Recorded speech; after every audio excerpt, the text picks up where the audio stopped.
Hepinize merhabalar dostlar, hoş geldiniz. Yepyeni bir canlı yayınla daha karşınızdayız. Arjantin-Mısır maçından sonra buradayız arkadaşlar. Sizlerle konuşacağız. Maç hakkında konuşacağız. İnanılmaz bir maç gerçekten.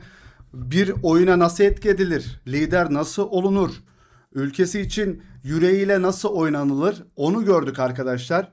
Muhammed Salah'a da birkaç çift sözüm var. Yani gerçekten bu maç Salah'a yazar. Onu baştan bir söyleyeyim arkadaşlar sizlere. Antrenmandan çıktım, geldim direkt 55. dakikadan itibaren izlemeye başladım. Anca yetişebildim eve. 3 saatlik bir antrenmanlardan üstümü bile çıkaramadan arkadaşlar buradayız, yayındayız dostlar. Hepiniz hoş geldiniz. Bir like atarak sizler de bizlere destek olabilirsiniz arkadaşlar. Hoş geldiniz. Şöyle bir başlayalım. Messi'nin kırdığı rekorlar var yine. Maradona'nın önüne geçti arkadaşlar Messi. Vallahi inanılmaz bir adam ya gerçekten. Maç bitti ve elendiler dediğimiz anda oyuna girip o suratından bile anlaşılıyordu Messi'nin bu maçı bir şeyler yapacağı. İnanılmaz. İlk golü attılar. Ben direkt arkadaşıma mesaj attım. Dedim ki bu maç uzatmaya gider. İlk golü geldikten sonra yani Arjantin'in. 2-0'dan 3-2 oldu arkadaşlar maç. İnanılmaz bir maç gerçekten. Şöyle bakalım. Messi diyor ki bitmedi. Messi diyor ki ben varım diyor. Messi diyor ki son sözü ben söylerim diyor arkadaşlar. Getirin oradan Yeşilburun Mısır Messi abim şov yapacak diye. Doğukan. Ya abi adam sonuç olarak gerçekten game changer. Evet, oyunu değiştiriyor arkadaşlar. Mücahit'in deyimiyle game changer diyelim biz ona. İnanılmazdı ya. Böyle garip bir maç yani. Salah'a yazar. Salah son dakikada kaptırdığı o topla böyle geri dönüşü sağlattırdı yani. 2-2 iken skor. Yanında bomboş arkadaşı varken orada çalım atmayı denedi ve rezil etti. Ülkesi de gitti arkadaşlar. Son sözü de ben söylerim dedi. Bir gol bir asist yaptı. 2-0'dan sonra yani 2-0 yenik durumdayken bir gol bir asist yaptı. O kadar belliydi ki suratından o maçı istediği. Sonrasında da maç bitiminde de zaten gözyaşlarına boğuldu arkadaşlar Messi. Abi Mısır'ın hakkı yenmedi mi? Bakacağız, şimdi birkaç tane pozisyon var. Mısır'ın hakkı yenmiş olabilir ama o kadar bir iki tane şey var ki bak, bir tanesi Salah'ın pozisyonu, bir tanesi de Parades'in kestiği top. O Parades'in kestiği top bence maçın dönüm noktasıydı. Maçın kırılma anıydı. Niye yensin? Mısır'ın tüm pozisyonlar temiz. Hakem eşittir Messi kral, 2 Dünya Kupası'nda da. Valla hocam, bu arada sen Mikel Merino'ya benzedin. Evet, benzetiyorlar ona ya. Bize de hat-trick yapmıştı Türkiye. Evet, şöyle kırdığı rekorlara bir bakalım. Sizler de arkadaşlar dediğim gibi like atarsanız daha çok insanın önüne çıkar. Burada daha çok sohbet ederiz insanlarla. Ücretsiz like atmak zaten. Bir tane basıyorsun geçiyorsun. Evet, efsane GOAT. Lionel Messi. GOAT. Evet, keçi arkadaşlar. Futbol tarihinin en çok asist yapan futbolcusu. Futbol tarihinin en çok gol katkısı yapan futbolcusu. Futbol tarihinin en çok kupa kazanan futbolcusu. Futbol tarihinde bir yılda en çok gol atan futbolcu. Futbol kupasının ne futbol kupası lan? Dünya Kupası tarihinin en çok gol atan futbolcusu. Dünya Kupası tarihinin en çok gol katkısı veren futbolcusu. Dünya Kupası tarihinin en çok asist yapan futbolcusu bu maçla beraber arkadaşlar. Maradona'daydı sanırım o şey. Ve 1161 maça çıkıyor. 919 gol atıyor. 415 asist. 1334 gol katkısı. Infantino'nun surat ifadelerinin ben de farkındayım ama o adam Messi'yi seviyor olabilir, tutuyor olabilir. Ben Messi'yi sevene de bir tepki koymadım hiçbir zaman. Çünkü arkadaşlar bu adamlar farklı. Beni biliyorsunuz, ben Ronaldo'cuyum ama ben bir taraf değilim, anladınız mı burada? Ben Ronaldo'yu çok seviyorum ama Messi'den tiksiniyorum gibi bir şey de yok aslında. Çünkü inanılmaz bir şey arkadaşlar. Gerçekten inanılmaz bir şey adam. Yani bunu mesela yapacak, şu an Ronaldo dahil yapacak bir adam yok böyle geri dönüş. Tamam, Ronaldo'dan 2-3 yaş küçük, 2 yaş küçük herhalde Messi. 41'inde Ronaldo gibi olur mu? 40 işte 3 yaş mı vardı aralarında? Ama inanılmaz performans arkadaşlar. Yani gencecik çocukların arasında bu adam neler yapıyor? Tabii ki de yani Ronaldo'cuyuz ama Messi'nin hakkını da verelim. Ya arkadaşlar, bu size kalıyor. Siz sadece Ronaldo'cu veya Messi'ci olup diğer tarafa hakaret, küfürler ediyor olabilirsiniz. Ben iki tarafa da hakkını veren bir adamım. Ya ben seviyorum arkadaşlar. Ben sizin gibi dedim yani, bunu böyle düşünen insanlara söylüyorum, yanlış anlamayın. Ben sizin gibi bir tanesinden mahrum kalmıyorum arkadaşlar. Ya gelip eve maçı izleyebiliyorum mesela. Ve ah ulan vah ulan demiyorum. Mesela bak, e, Mısır yenseydi sevinirdim bu arada. Ama Arjantin çevirince ne dedim biliyor musunuz? Helal olsun lan Messi'ye dedim. Mesela ben bunu diyebiliyorum ve ben futboldan keyif alabiliyorum. Ayrışıyorsanız o sizin şeyiniz. Buna da saygı duyarım. Adam sadece Messi veya Ronaldo'cu olabiliyor. Ama ortada inanılmaz bir liderlik. Messi'ye zaten Portekiz'de, şimdi Portekiz'de Ronaldo'ya saygı duyulmuyor Messi kadar. Messi'nin Arjantin'de Messi'ye saygı duyulduğu kadar duyulmuyor. Pas bile atmıyorlar Ronaldo'ya biliyorsunuz. Ona rağmen yani şöyle diyeyim arkadaşlar, Portekiz tarihinde hiç kupa yokken Cristiano Ronaldo 3 tane kupa kazandırdı o milli takıma. Orada daha çok saygı görmesi lazım ki daha önceden Dünya Kupası alınmış Arjantin'de, işte farklı farklı kupalar alınmış, her şey yaşanmış. Sonrasında böyle bir adam gelmiş ama buna bile saygı duyuyorlar Messi'ye. Ama Ronaldo'ya şu an anlık oynayan oyuncular bile, Joao Neves'inden tut, Bruno Fernandes'inden tut, işte Conceição'sundan tut arkadaşlar. Hepsi biz Ronaldo'ya pas atmak zorunda değiliz falan diyorlar. Ama şuna da değinmek istiyorum. Bir Ronaldo'cu olarak söylüyorum. Sana pas atmasalar da etmeseler de Messi kadar ben etkisi olduğunu görmedim bu Dünya Kupası'nda arkadaşlar. Bu da acı bir gerçek maalesef. Çünkü Messi, ben bu Dünya Kupası'nda artık fark ediyorum arkadaşlar. Yani o kadar 2-0, anladın mı? Yani dakika 80'e kadar 2-0 arkadaşlar. Dakika 80 2-0 gerideler. 10 dakikada nasıl çevirdin abi sen bu maçı? Tamam, 90 artı 3'te mi geldi son gol, bir şey geldi. Salah'a yazar zaten o da. Ama nasıl bu kadar, yani o yaştasın, o kadar temponun içinde koştur koştur koştur. Dribbling atıyor, kornerleri kullanmaya koşuyor, carta koşuyor. Lautaro Martinez'e bir tane kesti. Orada bir tane güzel bir çalım attı adama, fake atıp. Arda Güler'in de attığı çalımlardan bir tanesi. Lautaro Martinez kafayı vurdu mesela, direğin yanından gitti. Dediğim gibi maçın kırılma anlarına da birazdan geleceğim arkadaşlar. Özellikle Parades'in ayak koyduğu pozisyon maçın kırılma noktası. Muhammed Salah'ın orada topu ayağında geveleyip eveleyip böyle salah salah hareketler yaptıktan sonra yanında takım arkadaşı boşken gidip orada topu kaptırıp dönüşünde golle sonuçlanması arkadaşlar. İki tane kırılma anı maçın. Dünya Kupası'nın en çok gol atan oyuncusu Messi. Dünya Kupası'nın en çok asist yapan oyuncusu Lionel Andreas Messi. Arkadaşlar keçi. Üst üste 9 Dünya Kupası maçında gol atıyor keçi Messi. Goat. Evet. Goat. Vallahi şeyi de, Ronaldo'nun da öyle fit duruyor mesela. Bu yaşlarda böyle fit kalabilmek. La Arda Turan şeye geldiğinde zaman, Arda Turan şeye geldi. Başakşehir'e geldi ilk.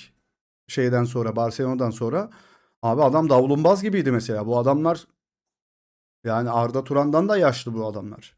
Ama inanılmaz bir şey. Bu arada ben Ronaldo'nun hala milli takımda zaten devam edecek de, şu Euro 2028'de falan devam edecek. 2030'a kadar da yeni bir beslenme, yeni bir diyet, cart curt bir şeyiyle oraya kadar gideceğini düşünüyorum. Çünkü şey hani sürekli ilk 11 oynamaz da bir 5-10 dakika girer sonradan. Çünkü Portekiz, Fas ve İspanya'nın ortaklığında düzenlenecek bir sonraki Dünya Kupası 2030. Ronaldo'nun Portekiz'in evinde düzenlenecek. Orada bir veda ettirir mi kendisine? Kendisine bakmasıyla alakalı tabii ki de.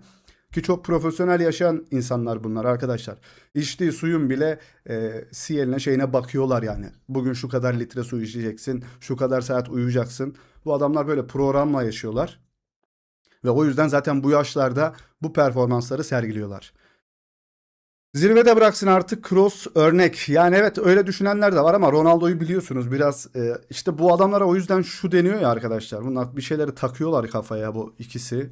O yüzden böyle bir lakap çıktı zaten orada. Ronaldo bir etki edemez 2030'da eğer oynarsa, ki bıraktım falan dedi. Sonradan hızlı karar vermek istemiyorum dedi maçtan sonra, da bakacağız. Aa, kanım dondu canlı yayın. Evet, bir gol bir asist yapıyor 2-0'dan sonra bak. Bir gol bir asist. Yüreğini ortaya. Evet, bu arada arkadaşlar Dünya Kupası gerçekten yürekle oynanan bir yer olduğunu görüyoruz. Öyle ben işte Juventus'ta oynuyorum, ben Real Madrid'de oynuyorum, işte ben Hakan Çalhanoğlu'yum, ben şuyum, ben buyum dediğim zaman hadi bakalım 2 maçtan sonra popona tekmeyi vurup gönderiyorlar arkadaşlar. Yürek koyacaksınız. Orada kan olacak, ter olacak arkadaşlar. Biraz savaşma olacak. Anca öyle olur. Abi Ronaldo zirvede değil ki şu an. Portekiz son maçlarda Ronaldo yüzünden elendi. Teknik direktör çıkarmadı mesela. Gelen topları öldürdü. Sahada yürüdü resmen. Sahada yürüdüğüne katılıyorum. Ama ben Portekiz'in o 2 tane orta sahası var ya, Vitinha ve Neves'in de, e, kendi normal kulüp takımlarında oynadığı gibi bir performans gösterdiğini de düşünmüyorum. Tamamen Martinez'e yazar. Portekiz'in antrenörü yanlış hamleler. Ronaldo'yu çıkarabilirdi. Ronaldo'yu çıkarmak yerine yanına bir forvet daha alabilirdi. Gonçalo Ramos oyuna girmedi. Adamın açıklaması uzatmalara gitseydi Gonçalo Ramos'u alacaktım oyuna. Adamın açıklamaya baksana. Ya bu adam antrenör ya. Portekiz milli takımını yönetiyor bu adam. Garip. Yani Gonçalo Ramos'u falan herkese atman lazımdı orada artık. Ronaldo'yu konuşup işte ben seni 70'te çıkaracağım kardeşim de diyebilirsin. Denebilir mi bilmiyorum. Öyle bir etkisi var mı Martinez'in? Ama tamamen yanlış oyuncu değişiklikleri. Özellikle Conceição'yu çıkarması, garip garip adamları alması bilmiyorum. Ben Martinez'e yazar diyorum. Bu maçta arkadaşlar Muhammed Salah'a yazar diyorum. Çünkü zaten 2-2 olmuş, durum eşitlenmiş. Gidiyorsun orada yanında takım arkadaşın boş. Garip garip çalım atmaya çalışıp bir de yere bok çuvalı gibi yere düşüyorsun ya. Konuşturacak beni şimdi. Bu Dünya Kupası'nda 8. golü, Dünya Kupası tarihindeki 21. golü, kariyerindeki 919. golü. Dünya Kupası tarihinin en golcü futbolcusu oldu. Maradona'nın asist şeyinde geçti arkadaşlar. Golde belki Mbappe geçer ama asisti bilemiyorum. Asiste kim var sıralamada? Golde büyük ihtimalle Mbappe geçer. Tüm zamanların en çok Dünya Kupası golünde geçebilir. Ama şu yaşta böyle bir etki. Mısır dediğiniz takım da kötü bir takım değil. Bizden iyilerdir mesela. Abi Fas Fransa kim alır? Vallahi Fransa Paraguay yani Fas Paraguay gibi kapanırsa Fransa da sıkıntı. Biz ezer geçer dedik. Yanlışlıkla oradan bir penaltı çektiler Fransa. O penaltıyla da yendiler. Onun dışında ne bir etkili bir şut ne bir inanılmaz bir şey göremedik. Paraguay'dan bahsediyoruz. 7 atar 6 atar diyen arkadaşlar vardı. Ama zorlandığını da gördük. Ama şöyle diyeyim Arjantin'le belki de bu sözler hep burada kalıyor biliyorsunuz. Arjantin'le Fransa eşleşirse Fransa yener diyorum mesela. Çünkü kapanan bir takım değil. Messi Maradona'nın kaybettiklerinin toplamıdır. Güzel söz. Güzel söz. Evet dediğim pozisyon bu arkadaşlar. Paredes hayatının en kritik müdahalesini yaptı. Şu pozisyonda ayağını burada adam o kadar çok önceden uzattı ki arkadaşlar bak. Bak ta ne zamandan uzattı bu ayağını. Gitti adamın ayağına pas attı ya. Ya topun dibine girsen, üstünden aşıttırsan ya da direkt ya şuraya atsan yani bunu şuraya atsan da olur. Ama koşan adamın üstüne veya arkasına top atılmaz. Önüne atılır normalde ama burada artık bu adam ayağını uzattığını gördün. Bu adamı ya üstünden atarsın ya bacak arasından atarsın. Bir yerinden atarsın bu adamın. Burada topu kaptırıyorlar arkadaşlar. Yani burada gerçekten tehlikeli bir pozisyon. Şu adam şuradan bindirse şuraya. Bu adam ters koşu yapsa şu rakibi oraya çekse bu adam bomboş kalır burada. Bu da direkt tekte oynasa bile şu adamın önüne falsolu bir top atsa gol. Anladınız mı? Ama gerçekten Parades'in inanılmaz müdahalesi ve Salah'ın gereksiz top kaybı maçı verdi. İnanılmaz bir geri dönüş. 2-0'dan dakika 80 3-2. İnanılmaz maç. Lionel Messi artık 9 FIFA Dünya Kupası maçında arka arkaya gol attı. Mutlak bir rekor. Avustralya, Hollanda, Hırvatistan, Fransa, Cezayir, Avusturya, Ürdün, Yeşilburun Adaları ve Mısır arkadaşlar. Hepsine tak tak tak baba atıyor geçiyor.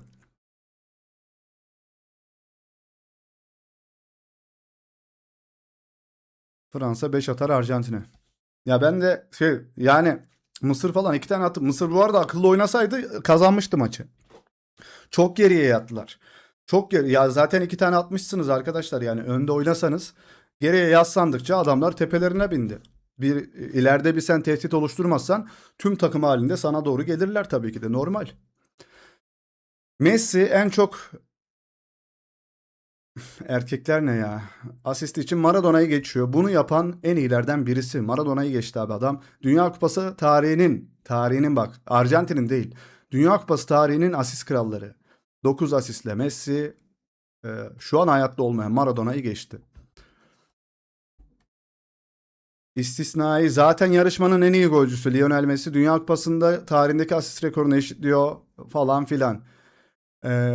Artık 9 asist yapmış durumda ve 1950'lerden kalma Fritz Walter rekorunu eşitliyor.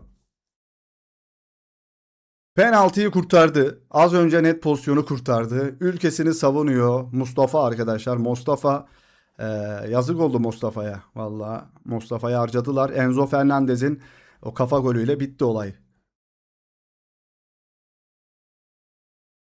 Marmuş ve Salah dışında yıldız oyuncusu yok adamların. Ona rağmen iyi oynadılar. Şu çocuk da iyi oynuyor ya. Bir önceki maçta bu çocuk gol atmıştı herhalde. Yani ama Salah yedi ya maçı. Vallahi Salah yedi. Son dakika Messi penaltısını kaçırmadan önce gol kalesinin tam arkasında hızını görüp onun dikkatini dağıtmaya çalıştığını fark edebilirdi. Speed demek istiyor. Speed'i hız diye çevirmiş herhalde.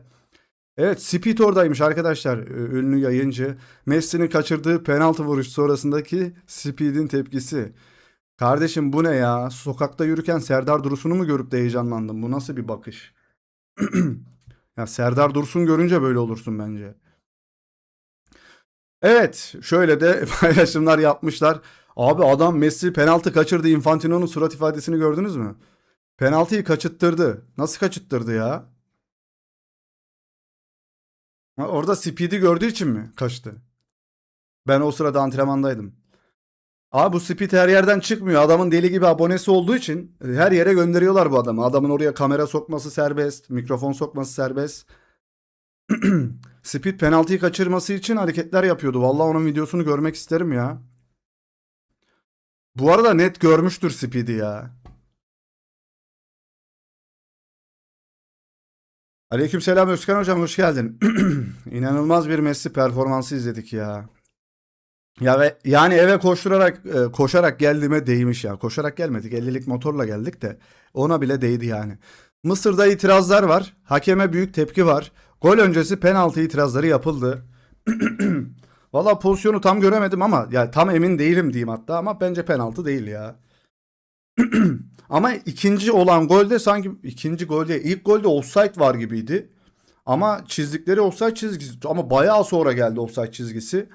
Artık orada düzenliyorlar mı? Ne yapıyorlar? Offside çizgisi oyuncu geride duruyordu.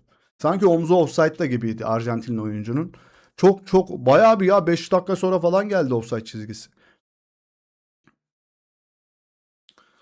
Ve hep uzatmalarda gol oldu. Farkında mısınız? Dünya Kupası'nda hep uzatmalarda gol oldu ya. 90 artılarda, 45 artılarda inanılmaz. O su molasından dolayı. Speed'in penaltı hareketlerini atmış Mücahit. Bana bir video olarak göreyim, izleyeyim arkadaşlar. Hah evet. Şuna bir bakayım 2 dakika arkadaşlar. Aa evet Speed orada deli deli hareketler yapıyor. Kaçırdı. Evet. Speed gerçekten kendisi mi kaçırttırdı acaba ya? Hemen Speed'e oradan bir dava açılsın. Bu pozisyon penaltı mıydı sizce? Ne dersiniz? Bence değildi ya. Evet, Paraguaylı politikacı Celeste Amarilla Mbappe'ye sesleniyorum. Ronaldinho'nun ağzını şey yok. Ronaldinho'nun ismini ağzına alma tamam mı kadın? Tamam mı? Susacaksın. Ronaldinho'yu hapse attırdık, seni de attırırız. Eyvah eyvah. Oğlum komutan Mbappe hakkında nasıl konuşuyorsunuz? Bilyan diktatör. Bilyan diktatör. Abi inanılmaz. Selam iyi yayınlar Sait. Aleyküm selam hocam hoş geldiniz. Teşekkürler. Abi Messi bu arada en çok penaltı kaçıran oyuncu olmuş herhalde. Kelfantino FIFA Speed'in Arjantin maçlarına girişini iptal eder şimdi eder bu arada. Edebilir. Portekiz İspanya maçının yeniden olması ihtimali var mı? Bir haber gördüm. Merino'nun golü offside olabilir. Yok ya ben hiç ömrümde ben böyle bir maçın geri döndüğünü görmedim ya Bellingham'cım. Zabıtacım nerelerdesin sen? Hiç görmedim ya. Yani böyle bir maçın evet offside'mış işte penaltımız varmış diyerek ben hiçbir maçın siz denk geldiniz mi? 34 yaşıma gireceğim Ağustos'ta. Hiç böyle bir şey görmedim ya. Var mı böyle maç tekrarlanan bir şey gördünüz mü hiç? Abi Ronaldo kral adam ya. Sevir baba Ronaldo ya. Muchas gracias afición. Burada daha ilk maçımızda bile çıkmadan yazmıştım. Uğurcan iyi kaleci değil. Güven vermiyor demiştim. Milli kaleci. Hele ki az kaleci vasat olamaz. Mert Günok en iyisiydi. Sonra Berke gelir bence. Bence en başta Berke gelir. Mert Günok'un Galatasaray maçında bile yaptığı hareketleri gördük hocam. Aldı Torreira'nın önüne top attı mesela. Katılmıyorum o konuda. Paredes kariyer maçlarından birini oynadı. Müdahalesi maçın kırılma anıydı. Abi kusura bakma ama bu maçta şike vardı. FIFA Messi'cidir. FIFA Messi'ci arkadaşlar, ona ben de bir şey demiyorum. Adam Messi penaltı kaçırıyor. Infantino böyle yapıyor. Tribünde ya. Birazdan fotoğrafı da gelecek. Hah.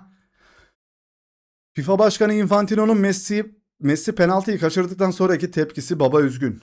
Baba istiyorsa ya abi bu adam da tutabilir ama bu çok belli ediyor. Anladın mı? Tutabilirsin yani, Messi'ci ya da Ronaldo'cu olabilirsin. İkisini birden de sevebilirsin. Ya bu kadar belli etmemesi lazım. Çünkü bu adam bu turnuvanın falan kuran adamı, yani yöneten adamın başkanı bu. Yani her şey yanlış anlaşılır burada. Oo Şükrücüm, Ronaldo'nun arka kapısı gıcırdadı. Bu maçtan tövbeler olsun ya. Hadi hadi bitir şu askerliği de gel. Hayırlı tezkereler şimdiden. Geçmiyor değil mi son 25 gün? Sayıyoruz, biz de sayıyoruz seninle beraber. Uğurcan milli takımda olmuyor. Ya Galatasaray'da Buffon'a dönüşüyor. Milli takımda her şut gol oluyor. Valla milli takımda kimler kimlere dönüşüyor ya. Uğurcan konusunda kesinlikle haklısınız bu arada. Uğurcan konusunda haklısınız. Ama sorun kalede değildi, emin olun arkadaşlar ya. Vallahi kalede değildi. Evet abi, ne olursa olsun e, Messi arkadaşlar gerçekten oyuna etkisini koyan ve oyunu değiştiren bir adam olduğunu gördük. Abi gol hem offside hem de üçüncü golde Salah'a penaltı ya. Yok abi, Salah'a penaltı yapılmadı, izledim. Gülüm, hayırlı tezkereler şimdiden Şükrücüm. Galatasaraylı arkadaşlar şundan dolayı yanılıyor. Muslera da kötüydü, siz iyi sanıyordunuz. Vallahi hocam, Özkar hocam, bu taraflı bir yorum ya. Yaptığın yorum taraflı. Muslera'yı Fenerbahçeli arkadaşlar bile beğeniyordur yani. Beğeniyordu ki e, Türkiye Süper Ligi'ne damga vurmuş bir kalecidir yani. Son anda Muslera diye bir sözü falan da vardır. Yani Muslera en son laf atılacak ya, en son böyle eleştirilecek isimlerden birisidir bence. Şu an Galatasaray'da oynuyor olsaydı hala da oynardı. Ki Galatasaray zaten sözleşme teklifi de etti Muslera'ya. Montella'dır abi, Montella'dır. Montella'dır. Montella'ya rağmen biz iyi gelmişiz Dünya Kupası'na. Ben bunu yine söylüyorum. Her zaman da söyledim, biliyorsunuz.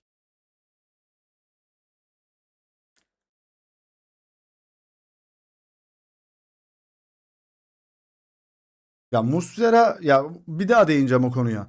Galatasaray'la arkadaşlar şundan dolayı yanılıyor. Muslera da kötüydü. Biz iyi sanıyorduk.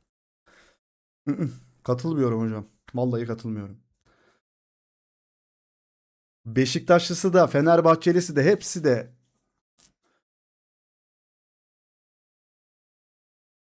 Mondragon, Taferel'i ayrı bir tarafa koyabiliriz.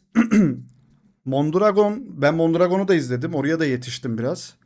Mondragon'un çok garip garip hareketleri vardı ya. Ben o kadar da iyi bir kaleci olduğunu düşünmüyorum Mondragon'un. Salih, canım çok acıyor.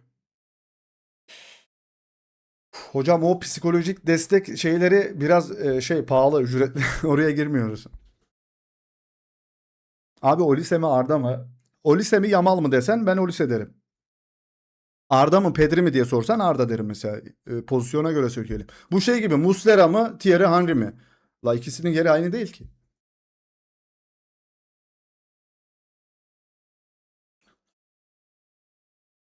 Evet, baba üzgün penaltıyı kaçırdıktan sonra. Messi Dünya Kupası tarihinde aynı turnuvada iki penaltı kaçıran ilk futbolcu. Yani bir Dünya Kupası'nda 2026 mesela iki kez penaltı kaçırdı. Eksi iki gol de buradan yazalım. Baba kaçırdı. Lionel Messi'nin Dünya Kupası penaltı kabusu devam ediyor. Kariyeri boyunca Dünya Kupalarında kullandığı 8 penaltının 4'ünü kaçıran efsane %50'lik bir başarı oranında kaldı. İşte o liste. Mısır'a kaçırıyor. Avusturya'ya kaçırıyor. Fransa'ya attı. Hırvatistan'a attı. Hollanda'ya attı. Polonya'ya karşı kaçırdı. Arabistan'a attı. İzlanda'ya karşı kaçırdı Lionel Messi. Evet, biraz da Real Madrid'den haber var. Sonra yine Dünya Kupası'ndan haberlere dönüyoruz. Burada hemen gireyim ben Real Madrid haberlerine. Hem Jose Mourinho, Jose Mourinho, Jose. Herkes bir şey diyor. Jose Mourinho hem de Jude Bellingham hem Jose Mourinho hem de Jude Bellingham birlikte çalışmaya sabırsızlanıyor. Ne yapacaksınız abi? Niye birbirinize bu kadar yükseldiniz? Fabrizio Romano haberi yapıyor arkadaşlar. İkisi birbiri için heyecanlanıyormuş. Hayırlı olsun şimdiden. Yani seviyorsanız gidin konuşun birbirinize. 3 bugün de arkadaşlar 3 yıl önce bugün Arda Güler Real Madrid'e imza attı. Yıl dönümü. Onun da dostlar. Onu da analım. Hatta dün müydü ya? 7. Bugün. Bugün evet. Arda'nın yıl dönümü. Kaleci konusunu bana sorun. Tafarel, Mondragon, Cordoba yerli olarak Rüştü Volkan iyiydi. Günümüzde en iyileri Mert Günok, Berke Özer. Mert de yaşlandı. Jose. Jose değilmiş hocam. Jose diyorlar. Ben Jose diyorum. Jose'ymiş. Jose diyen var. Ya Morukyo işte anladınız mı? Morukyo diyelim geçelim bence. Hatırlatma. Real Madrid'in sezon öncesi hazırlıkları pazartesi günü başlıyor. Jose Mourinho ile beraber arkadaşlar. Evet. Bakalım neler yapacak. Special One. 1, 2, 3, 4, 5. Bilmiyorum artık hangi Special'da şu an. Neler olacak? Bellingham'ın inanılmaz ateşli performansı. İspanyol arkadaşım vardı diyor. Yakaladım orayı ama sildi. Pazartesi günü. Evet bugün günlerden salı. Yani neredeyse bir hafta var arkadaşlar. Bir hafta sonra başlıyorlar. Arda Güler ilk katılacak isimlerden birisi. Aynı şekilde Valverde ilk katılacak isimlerden birkaç tanesi. Mourinho tırt çıkacak Real'de. Zinedine Zidane vallahi inşallah ya hocam. Yani Zidane da chatimizde bu arada. Arda turnuvada beklenti altında kaldı. Fırsatı kaçırdı maalesef. Arda bizim milli takımdan ötürü ya bizim kötü milli takımın içinde o da kayboldu tabii ki de. Ya, ya bir de, gördünüz işte bak adamlar yürekli ağlayarak oynuyorlar ya anladınız mı? Tekmeye kafa uzatıyorlar. Gerekirse kavga ediyorlar. Çirkeflik bir şeyler yapıyorlar. Ya Paraguay'ı gördünüz. Adamlara psikolojik baskı falan da yapıyorlar. Ama biz çok kırılgan kaldık bence orada yani. Bir de kendimizle övündük ya. Şu açıklamalar bile oyuncuları rehavete şey getirir anladın mı? Hey bir dakika ben hepinizden daha Türk'üm. Bir saniye simit yiyorum çay içiyorum. Montella'yım ben şu an. Hey 60 tane şut çektik. Ne oluyor? Siz kimsiniz ki bizi eleştiriyorsun? Böyle dersen o baskıyı hissetmez abi o adam. Baskıyı hissedeceksin. Büyük takımlarda oynuyorsunuz arkadaşlar. Milli takım oyuncular. Büyük takımlarda oynuyorlar abi hepsi. Baskıyı yani siz futbol okulunda değilsiniz ki ya. Bebek değilsiniz, çocuk değilsiniz ya.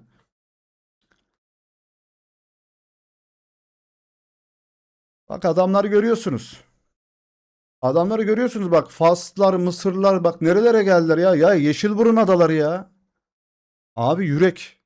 Yürekle. Burası yürekle oynanan bir yer arkadaşlar. Dünya Kupası gerçekten yürekle. Bernardo kaç yaşında hocam? 30 olması lazım ya. Arda'yı keser mi? Ben vallahi dün de izledim. Yok. Zaten son 10 dakika giren bir adam. Prime'ı bak Bernardo'nun prime'ı inanılmaz topçuydu. Hani Arda'yı falan dribling konusunda geçer yani. Ama şu anki Bernardo Silva patır patır bırakan bir adam ya arkasından. Fabrizio Romano'nun haberi Real Madrid Vinicius Junior'un sözleşme yenilemesi konusunda hızlı bir çözüm talep ediyor.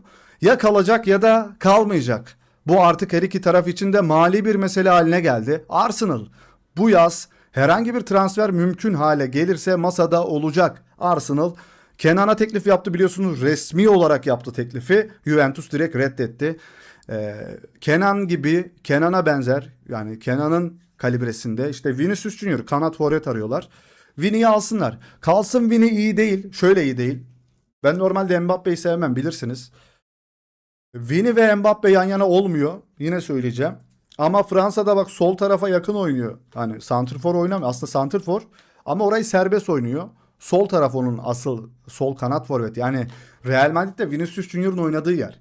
Ki sezon içinde bol bol üst üste gördük onları. Hani bir onun sırtına çıkmış, o onun ya bir pozisyon var, atağa gidiyorlar. İkisi böyle yan yanalar. Ya sol tarafta arka arkaya duruyorlar. Mbappe normalde santrfor.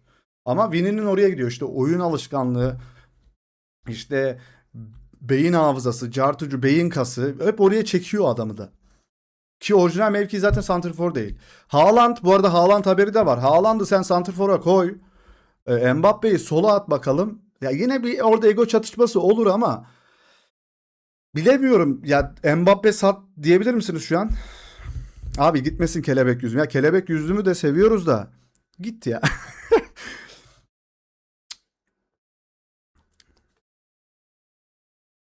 Beşiktaş bugün iki tane kaleci almış herhalde. Bilmiyorum ya. Mbappe'yi mi satarsın, Vini'yi mi satarsın? Haaland gelecek takıma. Mbappe'yi mi satarsın, Vini'yi mi satarsın? Ama şeyi de düşün. Ego yönetmeyi de düşünerek. Mesela Mbappe'yi yönetmek çok zor. Mbappe de gol atıyor. Atıyor ama işte takımı bozuyor ya. İşte takımı bozduğu için. Bayern'in kalecisi Nübel ve Başakşehir'den Doğan Alemdar'ı aldı değil mi? Vini'yi satarım diyenler var. Mbappe'yi satarım diyenler var. Vini gitsin diyorlar. Valla bir yazın bakalım. Mbappe, Mbappe mi Vini mi gitsin? Haaland gelince. Haaland gelirse. Aral Şimşir Trabzon'a gelmiş abi. Can sıkıcı, can sıkıcı. Yapacak bir şey yok. Takip edemiyoruz. Maalesef dediğim gibi yani Türkiye'de Avrupa'da oynayan Türkleri takip ediyoruz biz. Kanal aslında bunun üzerine kurulu. Her şeyi konuşuyoruz. Dünya Kupası, transferler, Şampiyonlar Ligi, Uluslar Ligi, UEFA, Avrupa Ligi her şeyi konuşuyoruz kanalda ama asıl ağırlık verdiğimiz kısım Avrupa'da oynayan Türk futbolcular. Oradan bir tanesini kaybettik. Vini Beşiktaş'a gitsin. Vini'ye sorun. O topu korner köşesine sürünce ne oluyor? İşte taşıdığını zannediyor. Galatasaray Rodrigo'yu alsın, Vini satılsın. Valla Rodrigo'yu niye alınıyor ki? Rodrigo'ya para verilmez şu an bence. Ya öyle de düşünmeyelim. Ferdi de Fener'e geldi sonra Brighton. Ya ben Türkiye Ligi'ni takip etmediğim için o arkadaşlar o yüzden. Yoksa Aral Türkiye'ye geldi diye kötü bir oyuncu değil. Sadece ben TR Ligi'ni takip etmiyorum yani. Amacımız kuruluş yani kanalın açılış amacı. Avrupa'da oynayan Türk futbolculara yani damarında böyle Türk kanı taşıyan topçulara destek olmak arkadaşlar. Bu yani bizim olayımız. En iyi orta saha oyuncusu tartışması sona erdi mi diyor. Artık Bellingham'ın o performanslarından sonra böyle şeyler çıktı. Pedri evet bunlar böyle Vitinha ikisi böyle takılıyor. Bellingham orada canavar gibi duruyor. Son dakika Erling Haaland'ın 2027'de Real Madrid için oynama ihtimali oldukça yüksek. Kulübe katılmak ve Bernabeu'da oynamak istiyor arkadaşlar. Babası da açıklama yaptıydı geçen gün. Brezilya maçından sonra sanırım. Kim Real Madrid'de oynamak istemez ki? Neden bir gün olmasın dedi oğlu için. Olabilir. Dünya Kupası'nda kalan Real Madrid oyuncuları. Cucurella, Mbappe, Tchouaméni, Konate, Bellingham, Brahim Diaz ve Courtois. 4 7 oyuncu arkadaşlar devam ediyor Real Madrid'den. Bu yüzden de zaten ilk maçı erteleniyor. Ağustos sonunda ilk maç.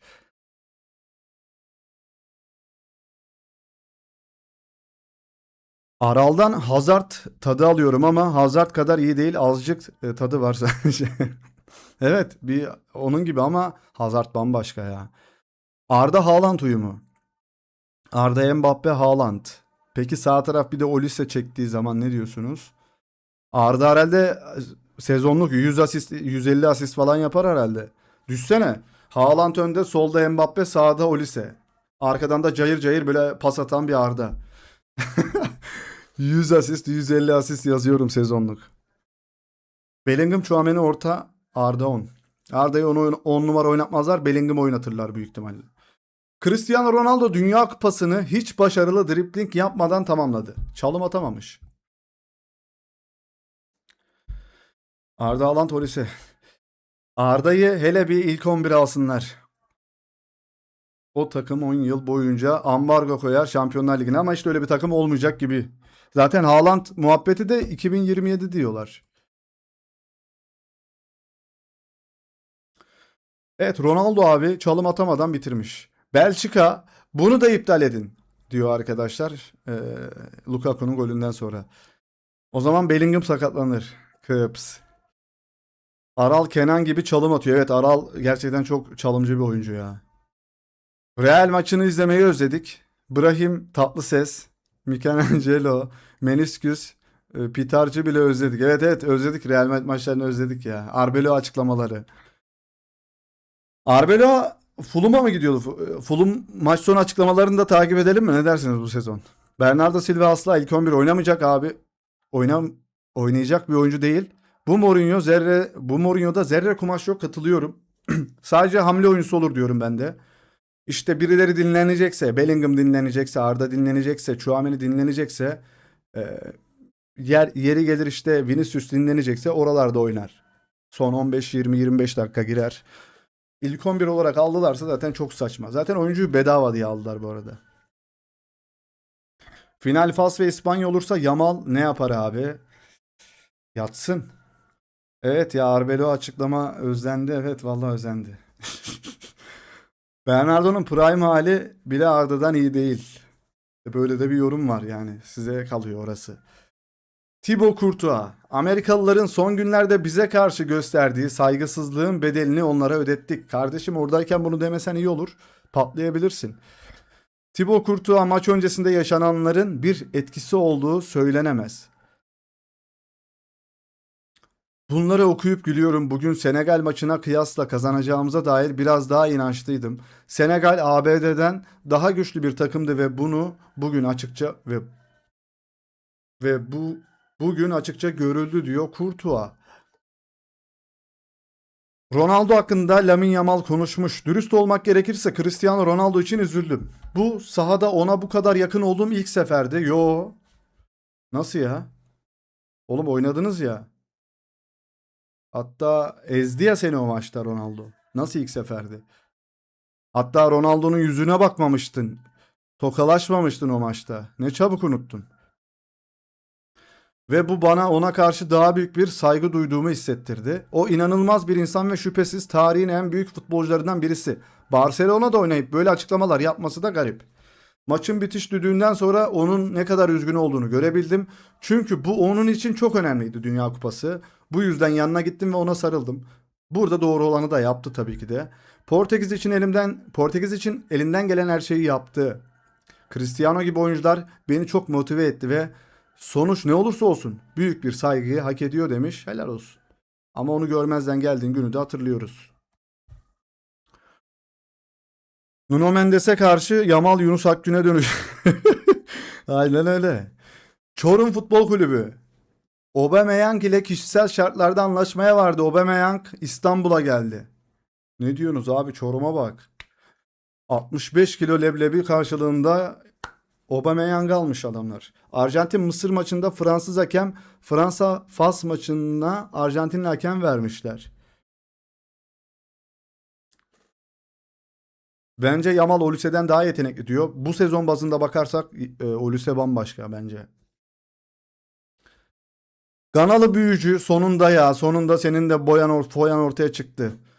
Nana Kvaku Bonsam'ın bazı tahminleri Portekiz şampiyon olacak. Dıt.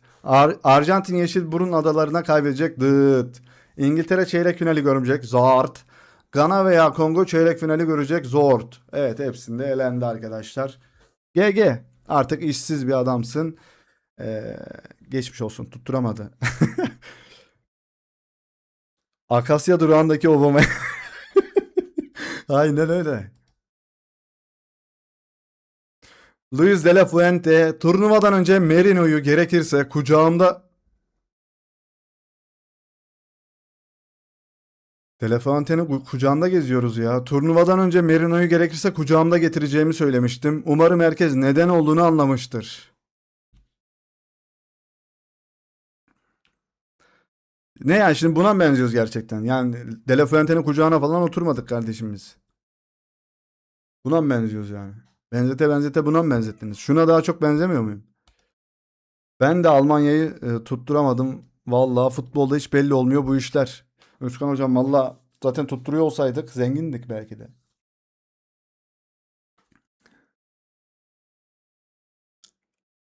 Yağız Sabuncuoğlu artı Salettin. Evet, bıyık bırakınca Yağız Sabuncuoğlu'na da benziyoruz. Benziyoruz valla. Ha, bu değil mi? Almanya nasıl elendi hocam? Valla Almanya çok normalde elenmesi. Çok kötüydü çünkü. Çorum'da havalimanı yokmuş, otogarda karşılama yapılacak. Hocam Ankara'ya inerler, Ankara'dan alırlar. Ankara'da havaalanı var. Merino ile ikizsiniz, yapma. Yapma bunu, yapma. Ya çık git ya. Çık git gerçekten artık ya.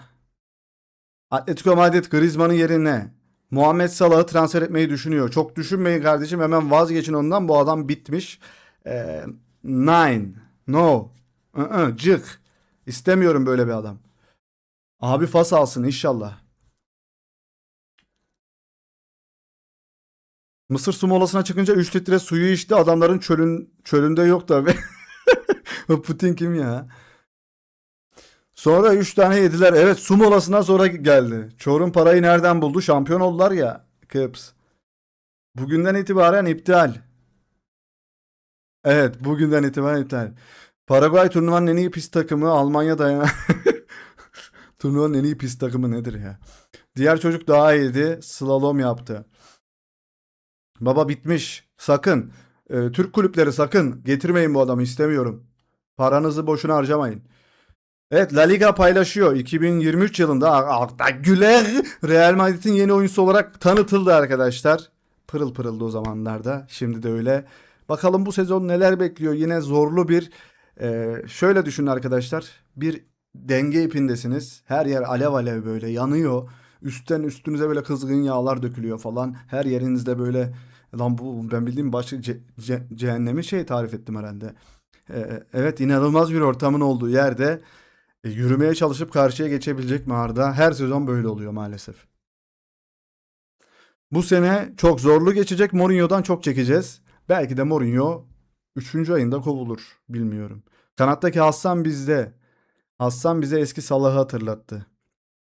Bellingham sakatlanacak yani ilk ay. Sonra Arda 10 olur. Arda konusunda rahat olun. Uyum sağladı ve prime dönemine e, bir ayağını attı. Kimse onu kesemez. Bence de Bernardo normalde kesemez ama Mourinho'nun hemşerisi falan filan ya, işte Portekizli. Oradan bir torpili olur mu bilemiyorum. Paraguaylı senatör Celeste Amarilla'dan Mbappe hakkında bir açıklama daha. Sözlerini geri çek lan. Fransız vatandaşlığına yakışır şekilde davran ve özür dile. Aksi takdirde sana karşı toplumsal cinayete dayalı şiddet kapsamında hukuki süreç başlatabilir. Ne diyorsun abla? Bu abla menopoza girmiştir. Bu ablaya hemen 5 tane kedi gönderiyorsunuz. Ablayı görevden alıyorsunuz. Sadece mama parası bağışlanıyor bu ablaya. Ee, Yani Paraguay'ı zaten yansıtıyor bence ya. Paraguay yansıtıyor bu abla. Abla menopozda. Sıkıntılar yaşanıyor orada bence. Kapatılsın bu abla.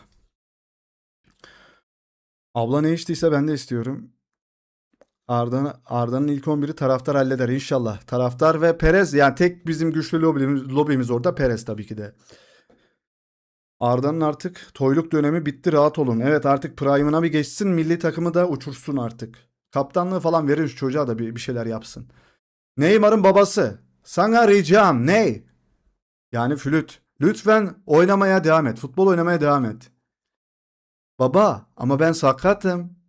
Hani biliyorsun ya babacım. Çalış lan köpek. Şılak. Abi adam hala para peşinde babası ya.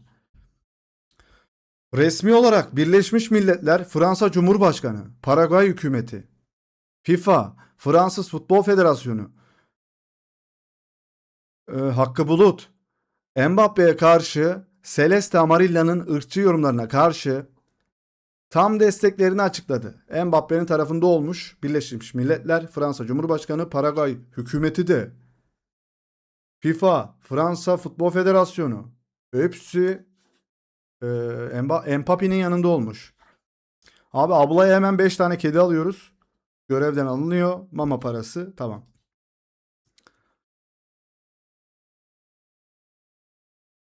Kenan Almanya'da kebapçı açılışına katılmış. Kebap yemiş. Kenan Yıldız'dan haberler işte arkadaşlar. Vallahi Kenan Yıldız'dan haberler. Bu kadın Mbappe'ye aşık. İşte bu, evet. Görüyorsun. Kimdin sen? Adı neydi? Oğlum Ester'in adını nasıl unuturum ya? Ester, görüyorsun. Gözlerinin önünde aşk yaşıyorlar. Terk etmen gerekiyor onu. Acilen terk ediyorsun ve yakışıklıya bir bakıyorsun. Lütfen. Mbappe aldatıyor. Oliver Kahn, eski kaleci, efsane kaleci. Madem şimdi futbol tarihini yeniden yazıyoruz, küçük bir önerim var. FIFA'nın 2002 Dünya Kupası yarı finalinde Balla gösterilen ve onun final maçında oynamasını engelleyen sarı kartı iptal etmesini istiyorum. Hazır bu konuyu açmışken Brezilya ile oynanan final maçında da yeniden oynayabiliriz. Eleştirmiş. Hayda, yapacak bir şey yok hocam. Ester bizimdir. Abi 2030 Dünya Kupası ev sahipleri Fas, İspanya, Portekiz, evet. Mısır Teknik Direktörü Hossam Hasan. Size çok net bir şey söyleyeceğim. Dünya Kupası muhtemelen bir pazarlama sektörüne döndü. Messi'nin elenmesini istemiyorlar. Dolayısıyla adalet yoktu hocam. Salah'ı soyunma odasında sert sert tokatlıyorsun, tamam mı? Falakaya yatırıyorsun. Islak havluyla vuruyorsun suratına falan. Salah'ı yani bir şeyler yap orada hocam. Onu şey yap. Onu hallet.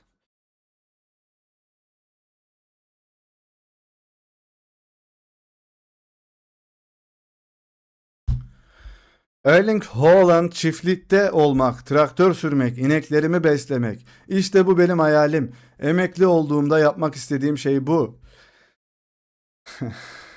Beckham da öyle ya. Şu an tarlayla, bağla, bahçeyle uğraşıyor.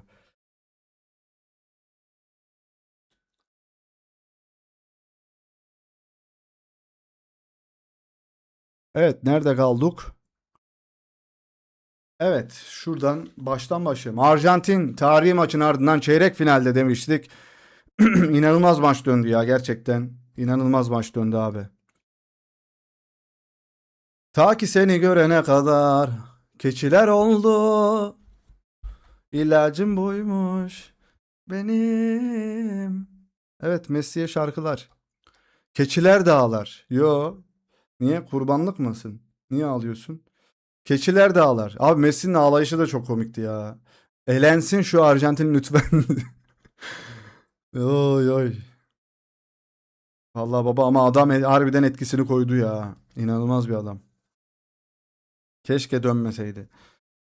Messi, Messi, Messi. Harbiden hak ediyor ya. Abi seni Real Mardin Barcelona 3-2'lik maçından sonra takip ediyorum. FIFA ona çalışıyor. Evet, yani başkan göz göre göre seviniyor ya Infantino. Kaan Bayramlı. Abi seni Real Madrid Barcelona 3-2'lik maçından sonra anlamadım onu. 1 milyar dolarım olsa kendime takım alır, kendi takımımda oynarım. Dünya Kupası tarihinin en çok gol atan futbolcusu. Asist yapanı. Hep söyledik bunları.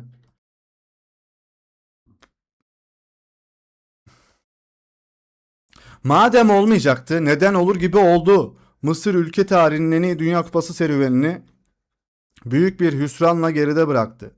Kardeşim, öyle geriye yatarsanız 2 tane attık falan filan derseniz öyle tepenize biner Arjantin. Maç sonrası Leo Messi cayır cayır ağlıyordu. O da eğlenecekti vallahi, bugün gidiyorlardı. Gidiyordu o da. Keçiler de uçar. Durmaz yerinde.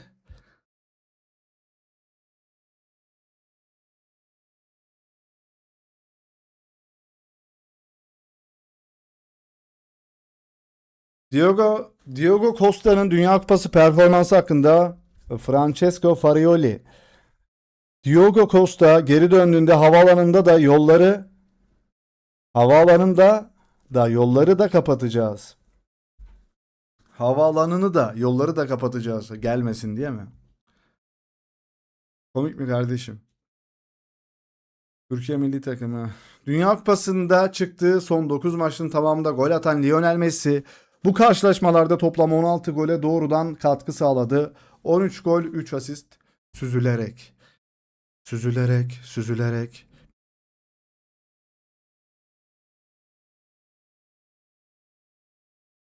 Mısırlı eski futbolcu Muhammed Abuterika. Golümüz verilmedi. Messi'ye karşı oynuyoruz. Hakemlere karşı oynuyoruz. FIFA'ya karşı oynuyoruz. Bugün Mısır'ın hakkı yenilmiştir diyor Abuterika.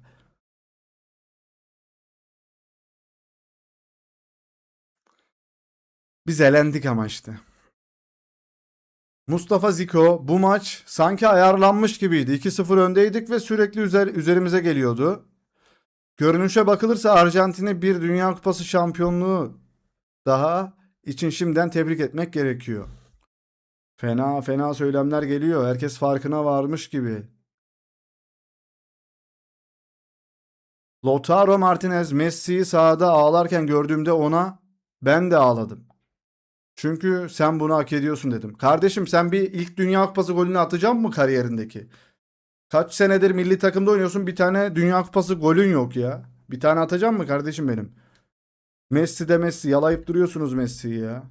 Vallahi Ronaldo'yu şöyle yalasalardı neler yapardı Ronaldo. Bir şey yapamayabilirdi ya, bilmiyorum.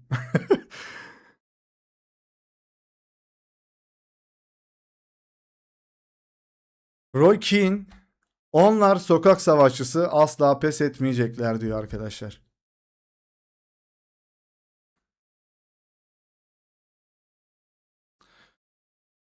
Mısır teknik direktörü rakip teknik direktörün ırkçı bir hareket yaptığını belirtiyor ve sarı kartı o alıyor. Evet, orada bir ırkçılık olmuş herhalde. Argentinalılar ırkçılık yapmış olabilir mi? Ronaldo bitmiş bitmiş baba. Jamie Carragher, Mısır'ın VAR tarafından iptal edilen golü hakkında, ben o golü görmedim bu arada, antrenmandaydım. Size söylüyorum ki eğer bu başka bir takıma karşı olsaydı gol olarak verilmiş olacaktı. Eğer bu Premier Lig, La Liga veya Serie A'da olsaydı VAR incelemesinden sonra bile gol olarak verilmiş olacaktı. Bu turnuvada son zamanlarda çok fazla tutarsızlık var diyor.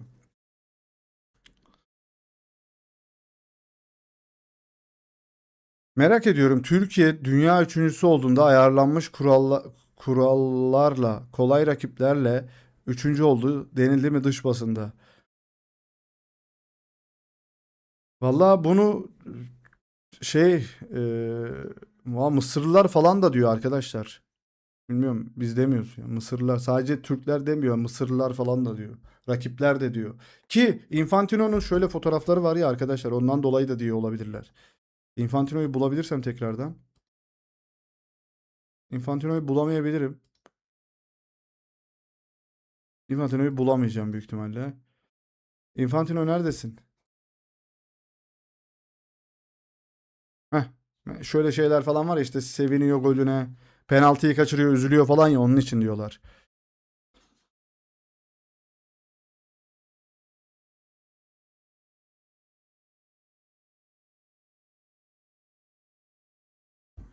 İspanya Fransa ile eşleşiyor. Demi yarı finalde. Vallahi bilmiyorum. Mücom, ona bir bakıver ya. Kim ile eşleşti şimdi? Ben daha idmandan yeni, Allah, videoymuş. Kenan Yıldız. En büyük baskım. Çok fazla futbol oynadığımda ve bedenim öldüğümde oluyor.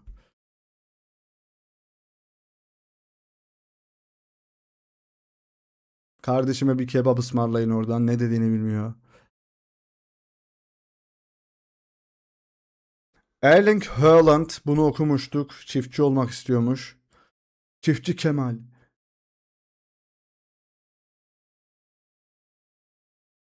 Evet, bunlar oğlum aynı şeyler niye geliyor önümüze? Bunu tersten açmıştık çünkü. Trump, Kelfantino, Messi, Coca-Cola eşittir Dünya Kupası, unutmayın. Messi MLS'de oynuyor. İşin özeti bu olabilir mi? En büyük zorluk çok maç yapıp yorgun düştüğümde oluyor diyor. Fransa önce Fas'ı elesin. Ben yorumlardım bu çeviriyi ama chat buna hazır mı emin değilim. Yok hocam, çeviride hata olmuş. Mücahit doğrusunu attı. Dur şöyle bakalım. My biggest pressure is win. I play too much football and my body is dead. Ne diyormuş arkadaş burada? En büyük baskım çok fazla futbol oynadığımda ve vücudum yorgun düştüğünde ortaya çıkıyor. Baskım. Tamam kankam. Kankam yoruluyormuş. Acil. Acil çıkış. Norveç milli takımı grip olmuş durumda ve sahada bitkinlik nedeniyle bir sonraki maçı kaçırabilir. Oyuncular kendilerine halsiz ve öksürük hissettiklerini bildirdi. Vinicius Junior'dan geçmiştir o. Kelebek etkisi hastalığı var onda. Bu da İngiltere maçından hemen önce endişeleri arttırıyor arkadaşlar.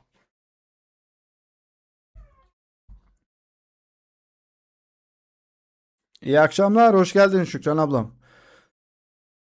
Nasıl da nasılsa Türkçe her yere çevrilir. Ben bu çevirdim ama 2-3 saat çalışmam gerek. Fas Fransa maçı izlenir evet. Bugün kötü bir maç var herhalde. Kolombiya maçı var, izlemeyiz onu ya. Ama izliyoruz hep. Abi Vinicius Junior'dan grip kapmış bunlar, söyleyeyim. Meniscus Junior. Kürek çeke çeke hasta oldular. Taktik uyguluyorlardır.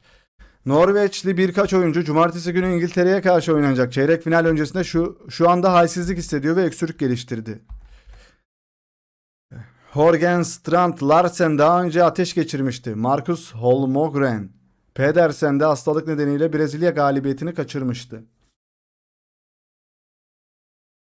Babacım siz soğuk ülkeden geliyorsunuz. Niye böyle kırılgan sizin vücutlarınız ya? Salih bir şey diyeceğim. Tamam. Mısır teknik direktörü Hossam Hassan. Biz bugün Arjantin'den sahanın içinde daha iyiydik ancak saha dışında kaybettik. Vallahi saha içinde kaybettiniz hocam. 2-0 öne geçince geriye yatmak nedir ya? Evet. Mısır Mısır çöllerinde bir bedevi. Bahtsız bedevi Messi orada.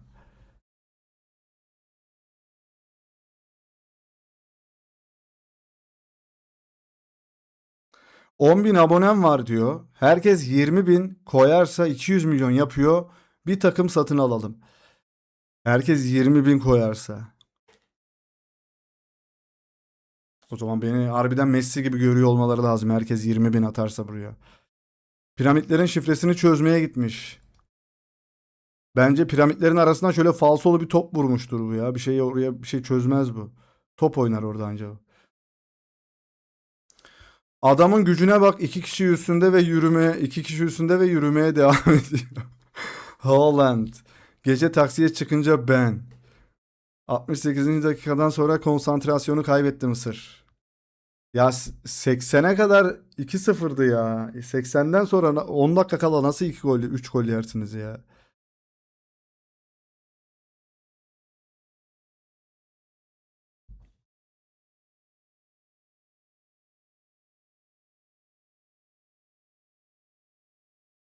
Ay ay. 15 dakikada 3 gol yediler. Evet, garip ya. Tamam kardeşim. Üstad şu adama bir bakar mısın? Genç ve gelecek vaat ediyor. Eto ve Vlahovic abilerinden çok şey öğrenir.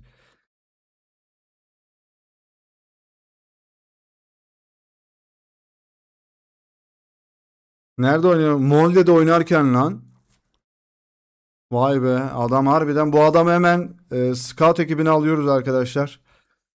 Abdullah Tosun'u hemen istiyorum scout ekibine. Ya adam arkasında kalenin önündeki adamı görmüyor. Vallahi abla garip ya. Haaland kaç kişiyi taşıyabilir? Vallahi Real Madrid'i gelsin taşısın. Taşıyabiliyorsa herkesi taşır. Rodri Manchester City'den ayrılmaya açık ancak Real Madrid ona ihtiyacı olduğunu düşünmüyor. Her şey değişebilir tıpkı Bernardo Silva ile olduğu gibi. Yani Bernardo Silva'ya dün yaptığı hareketten sonra bilmiyorum. Dybala'yı da biri öyle keşfetmişti. Fatih Terim istemiş, alamamış.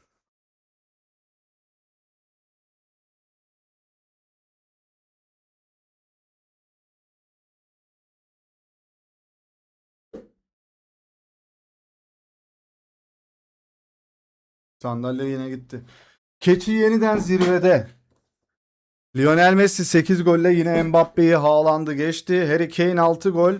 Usman Dembele 4 golle arkadaşlar. Gol krallığı gerçekten çok çekişmeli gidiyor. Lionel Messi vermiyor abi. Rodri kim? Ben sevmiyorum. Gece taksi iyi değil. Mısır Teknik Direktörü Hossam Hassan'ın bu hareketi ne anlama geliyor? Kollarınla yapılan X işareti FIFA'nın ırkçı tacizi bildirmek için belirlediği evrensel işarettir. Bir oyuncu, teknik direktör veya takım yetkilisi bu işareti yaptığında hakeme ırkçı taciz yaşandığını bildirir. Bu işaret FIFA'nın ırkçılığa karşı uyguladığı 3 aşamalı protokolü başlatmayı amaçlar. Önce maç durdurulur, taciz devam ederse, oyun askıya alınır ve sorun çözülmezse son aşamada maç terk edilir arkadaşlar. Vinicius Junior'a da yapılan şey değil ki, hakem böyle yapmıştı direkt. Irkçılık var diyor ama adam sarı kart diyor. Ne dediniz oğlum adamlara? Arap mı dediniz? Acun skills videoları izleyerek genç yetenek çıkarıyor. O zaman beni de çıkarsın. Benim skillsler de iyidir ha. Jamal Musiala Dünya Kupası'nın ardından planlanan küçük bir operasyon geçirdi. Bu operasyon kapsamında geçen yıl ayağına yerleştirilen metal plaka başarıyla çıkarıldı. Alman Yıldız turnuva boyunca plaka ile oynadı. Vallahi zor ya. Çok kötü kırıldıydı onun da ayağı.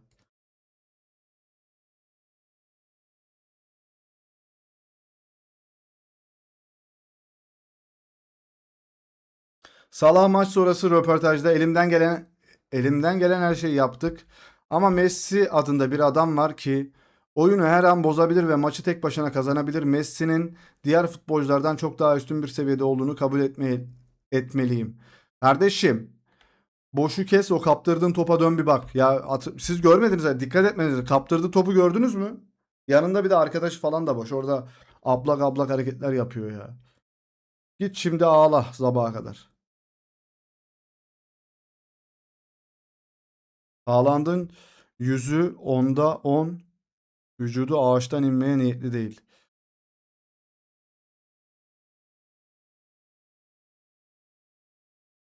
Haaland'ın bence yüzü çirkin ya.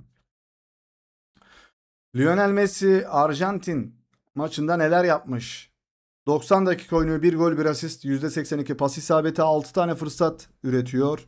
%40 şut isabeti, 91 topa dokunma, bir müdahale, 2 top kazanma, 16 düellodan 8'ini kazanıyor. 8.7 maç puanı ve maçın oyuncusu ödülünü alıyor Lionel Messi.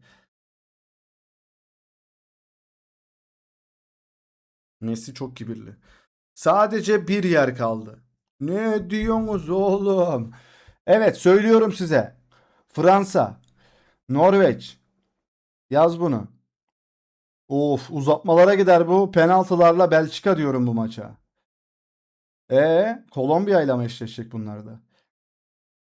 Bak, Fransa yaz bunu. Norveç penaltılarda Belçika, e, Kolombiya diyesim var. Messi'nin sırrını söyle bakalım. Antonella mı? Enzo Fernandez hayatımın golünü az önce attım. Elenme yolundaydık. Ama elimizden gelen her şeyle itekledik. Biz yürekli bir takımız. Vallahi öyle. Ya kadere bak, Messi 91 toplar, Ronaldo 19 kez topa dokunuyor. Evet. İsviçre. Belçika İspanya'yı eleyemez bence. İsviçre ile Kolombiya mı oynuyor şu an? Bakayım bir. Evet, İsviçre Kolombiya saat 11'de maç. Baba, Kolombiya bir şey diyeyim mi? Gümletir bunları ya. Kolombiya çıkar bence üst tura. Kolombiya ya abicim, 2'den 2 yazıyorum. Herhalde İsviçre şey olarak gözüküyor. İlk yarı Kolombiya, ikinci yarı Kolombiya. Yatırım tavsiyesi değildir. Enzo Fernandez'in açıklamasını yaptık. Şöyle devam edelim. Edemeyelim. Haber bitmiş. Kenan nerede, kimlerle? Açayım mı bunu? Ne bu? Hayda. Metecan Kambur'la takılıyor. Yani maşallah, nazar değmesin inşallah. Baba, şu adam 433 sayfasının sahibi, biliyorsunuz, o yabancı sayfa. Türk. Hollanda'da büyümüş falan. Vallahi herkesle takılıyor adam işte. Onların bir gönderisini bile paylaşsa arkadaş oluyor. Yapacak bir şey yok. Söyledim Salih.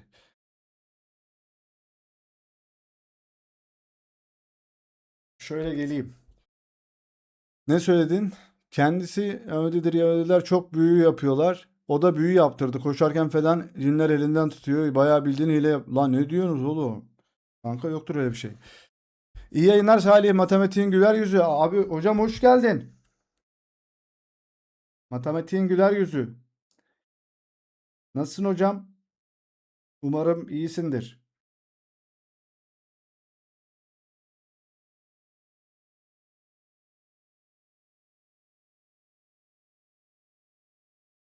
Mustafa hocam nasılsınız?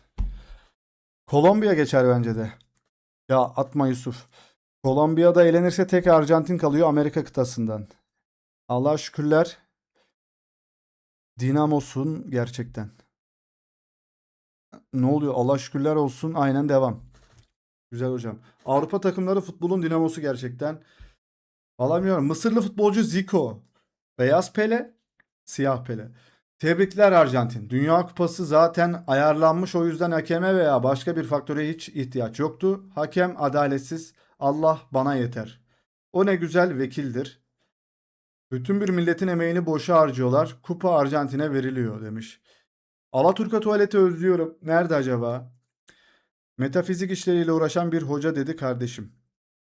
Vallahi hocam oralar artık başka bir seviyeye gidiyor. Esmer Pele. Yapma. Ahmet A101 A001 pardon. Bu ne abi? 2006 Dünya Kupası turnuva takımı. Of of of. İşte bana bunlarla gelin ya. Bana bunlarla gel şimdi. Thierry Henry, Miroslav Klose, Zinedine Zidane, Gennaro Ivan Gattuso, Andrea Pirlo, Luis Figo, Philip Lahm, Thuram, Lilian Thuram, Fabio Cannavaro, Zambrotta, Gianluigi Buffon. Abi ya, abi ya. Şunlar abi bu zamanlar çok güzel değil miydi futbol ya? Kafayı yiyeceğim ya. Çok güzel futboldu o zamanlar ya. Abi hepsi bambaşka bir şey, anladın mı ya? Hepsi bir takımı yönetebilecek isim. Tek ya, kaleciden tut defans hattına, orta saha. Özlüyorum valla, eski futbolu çok özlüyorum ben ya. Turnuvanın en iyi takımı. Fena ya. Valla. Nostalji seviyoruz ya. Ayarlama yok ya. Arjantin sert takım. Messi hariç hepsi kasap gibi. Kolay mı Arjantin'i yenmek? Evet, ne diyor burada? Üzücü gerçek diyor. ESPN, FIFA ve Kelfantino Messi'yi taşıyor. Mbappe Fransa'yı taşıyor. Kelebek suratlı da Brezilya'yı taşıyor. Evet, böyle bir şey. Kanka seni beşinci boyuttaki Salih'le karıştıranlar var sanırım. Şimdi Ronaldinho yok. Çok kötü kadro. İnanılmaz bir kadro. Yani böyle bir kadro olamaz bu arada yani. Çok kötü bir kadro yapmışlar. Kimi çıkaracaksın ki ya? Gattuso'yu attım ya. Ama Gattuso'da sertlik oradaki lazım. Baba Figo'yu mu atsak? Yok. Baba Klose çık. Ya da çıkmayın hiçbiriniz. Ronaldinho da antrenör olsun buraya.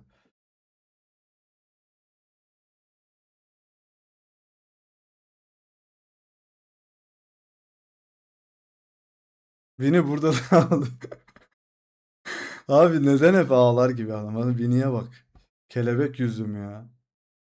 Kelebek suratlım. ESPN Afrika. İkinci kez üst üste Dünya Kupası'nda Fas turnuvada kalan son Afrika ulusu. Evet, son Afrika temsilcisi oluyor Fas. Kolombiya, Amerika. İtalya'yı basmışlar kadroya.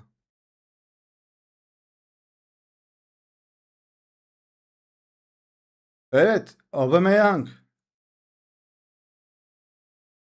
Dur bakayım, bu ne diyor? Düşünsenize şu Noel kutlamasını Osmancuk'ta. Osmancuk'ta, evet, Çorum FK Aubameyang'ı alacak herhalde ya. Osmancuk'a hayırlı olsun, Osmancuk ilçesine. Vallahi inanılmaz transfer la. Enzo Fernandez FIFA onaylı bir kahraman. Ya hadi git ya. Hadi kardeşim ya. Abi abartmayın şu adamları ya. Kapat. Kapat kapat kapat. S- Son 3 sezon istatistikleri. 41 maç 14 gol 10 asist. 36 maç 21 gol 3 asist. 51 maç 30 gol 11 asist. Bayağı formda da gidiyor. Vallahi formda gidiyor hacı adam. İyi transfer. Son dakika Brezilya milli takımı Carlo Ancelotti'nin 2030 Dünya Kupası kadrosunu Vinicius Junior ve Endrick, Ryan gibi genç oyuncular etrafında kurabilmesi için önümüzdeki 4 yıl boyunca sakinlik ve istikrar talep etti.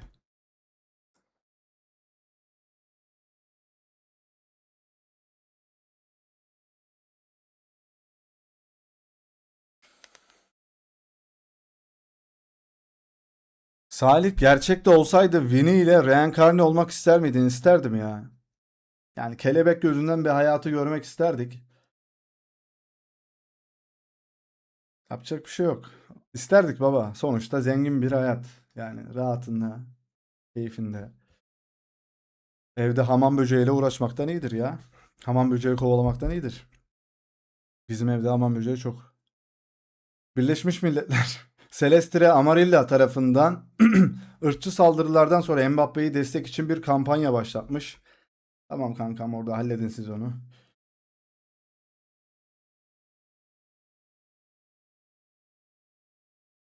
Arda mı olmak isterdin, zabıta mı? Arda olmak isterdik ya. Thibaut Courtois İspanya Dünya Kupası'nı kazanmaya favori diyor. Tamam.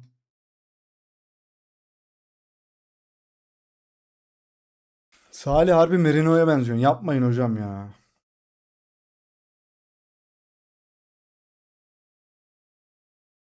Fas bir sürpriz yapar mı acaba? Artık biri yapsın ya. Kimi tutsak kaybediyor arkadaşlar. Tutmuyorum kimseyi ya.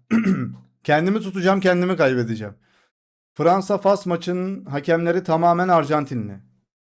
Bu 2026 Dünya Kupası'nda bir maçın tüm hakemleri aynı ülkeden geldiği ilk kez olan durum diyor.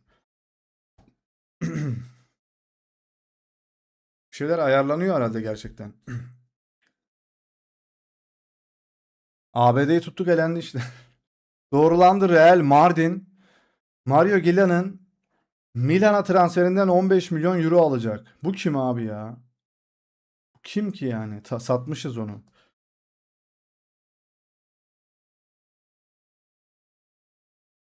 Ronaldo gidici, onunla reenkarne olsan yaş olarak 6 yılım var Salih.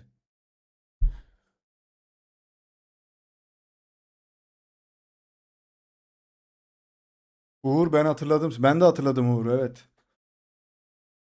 7 gol.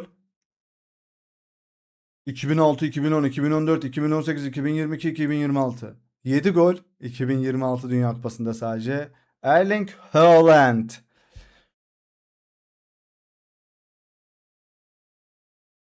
Arjantinli ise hakem Fas'ı tutarlar, Fransa'yı ederler. Abi, 6 Dünya Kupası 7 gol. Bir Dünya Kupası, ilk Dünya Kupası 7 gol. Haaland.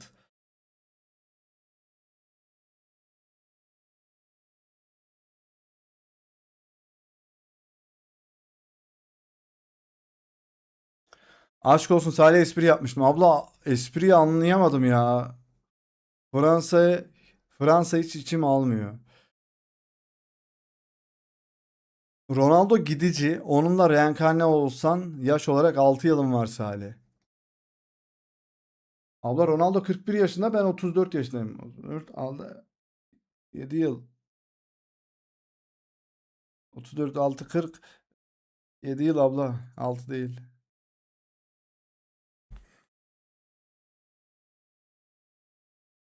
Manchester United Paraguay kalecisi Orlando Hille ilgi duyduğunu bildiriyor. Kulüp onun şut kurtarma performanslarından etkilenmiş ve kalecilik derinliklerini güçlendirmek istiyor. Kalecilik derinlikleri.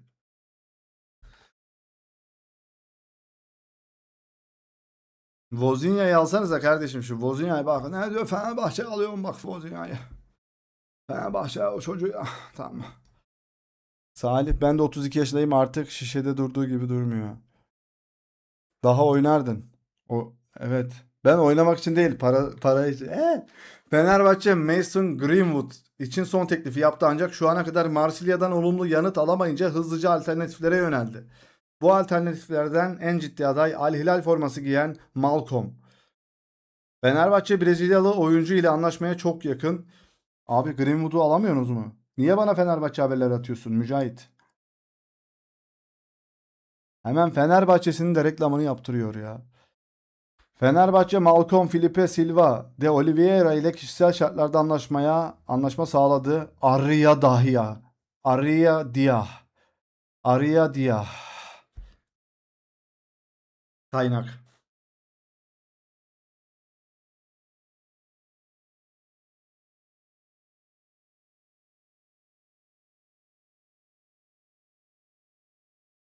Oynasan parayı vururdun zaten 2030'daki Dünya kupasına da yetişirdin. Allah antrenmanlara başladık abla. Kendim de çocuklarla beraber antrenman yapıyorum. Bir transfer bekliyorum buradan. Alın beni, al beni lan. Al beni. Kerem'den iyi oynardım. Vallahi top kafama falan çarpardı bir şeyler olurdu. Barça'da mı oynamış bu? Hangi arkadaş? Bu mu? Zenit, Al Hilal, Barça, Zenit, Bordo, Barça, e, Corinthians. Barça'da oynadı da çok kısa bir süre herhalde durdu ya. 18-19, 19-20. 19-20. Bir sene mi? 2 sene mi oynamış? Muchas gracias afición. Rivaldo.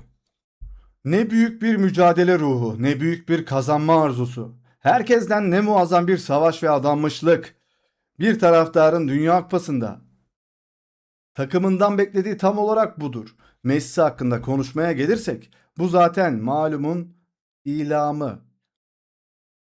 Ne muhteşem bir oyuncu, 39 yaşında. Kariyerindeki 6. Dünya Kupası'nı oynuyor ve Arjantin formasına karşı hala aynı tutkuyu gösteriyor. Seviniyor, savaşıyor, ağlıyor ve bir kez daha belirleyici oyuncu oluyor. Ben bir Brezilyalıyım. Ülkemi seviyordum. Seviyorum ve her zaman Brezilya milli takımını destekleyeceğim. Rekabet futbolun bir parçasıdır ancak harika bir maç izlediğimde ve sahada varını yoğunu ortaya koyan bir takım gördüğümde bunu takdir etmeyi ve buna hayranlık duymayı da bilirim. Böyle maçlar futbolun değerini yükseltiyor ve Dünya Kupası'na yakışıyor. Tur atladığı için Arjantin'i tebrik ederim diyor Rivaldo. Onun yüzünden de kırmızı kart yemiştik bir kere Rivaldo'nun yüzünden. Messi büyücü ya. Ronaldo'nun ölmesi için büyü yaptırmıştır belki. Barça'dan Zenit'e gitti. Ayrıca Messi çok soğukkanlıydı. Takımı da sabırlı tuttu. Son dakika Real Mardin, Tchouaméni ve Camavinga için Premier Lig'den gelen iki teklifi kabul etti. Ancak teklifler iki oyuncu tarafından reddedildi. Maaşlar Real Madrid'de kazandırdıklarıyla aynıydı ama oyuncular gitmek istememiş.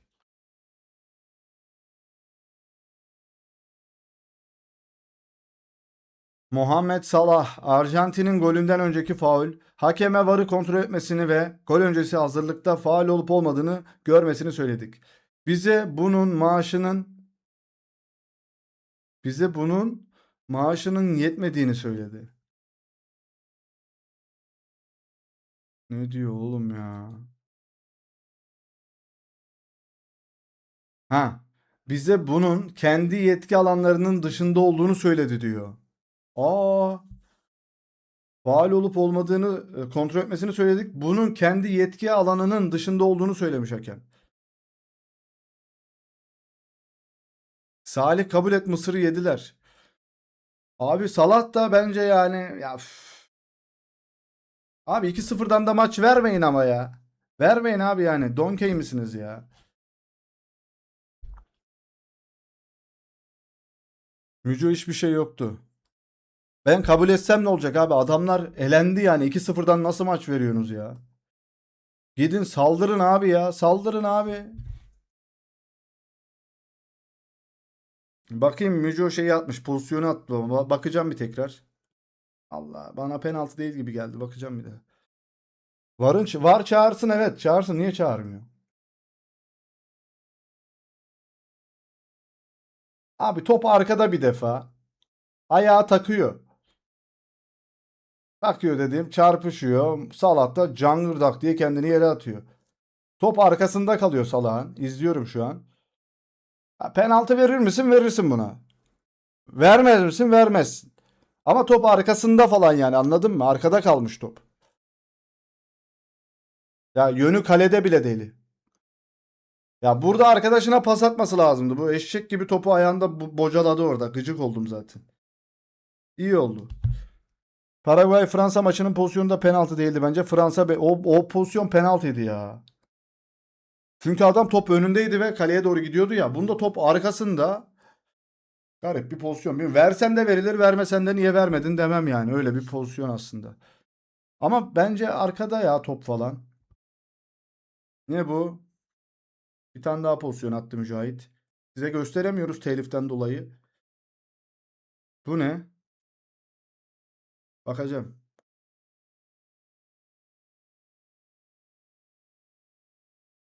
Bu penaltı. Hakem var. Arjantin'in 3. golünde yol açan faulü kaçırdı.